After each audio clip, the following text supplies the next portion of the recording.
భూపాలపల్లి ప్రాంతంలో సింగరేణి గని కార్మికులు అటు ఆదిలాబాద్ నుంచి ఖమ్మం జిల్లా వరకు ఉన్న సింగరేణి పరివాహక ప్రాంతం, గోదావరి నది పరివాహక ప్రాంతంలో వేలాది సింగరేణి కార్మికుల కుటుంబాలు ఉన్నాయి. మెడికల్ అన్ఫిట్ ఏదైతే మీకు బోర్డు ఉన్నదో కాంగ్రెస్ పార్టీ ఆ బోర్డును రద్దు చేస్తుంది.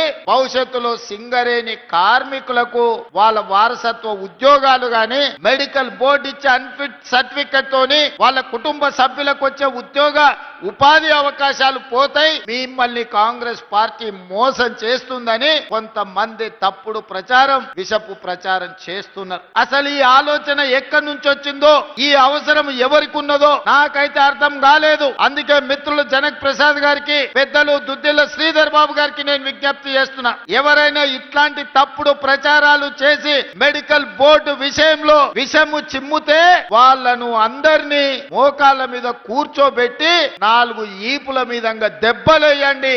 ఎందుకు అనంటే ఆ ఆలోచననే ప్రభుత్వ పరిశీలనలో లేదు. కార్మికులు కోరుకున్న విధంగా కార్మికులకు మేలు చెయ్యడానికి రాష్ట్ర ప్రభుత్వం ప్రయత్నం చేస్తుంది తప్ప కార్మికులకు నష్టం కలిగించే ఏ నిర్ణయము ఈ ప్రభుత్వం తీసుకోదు.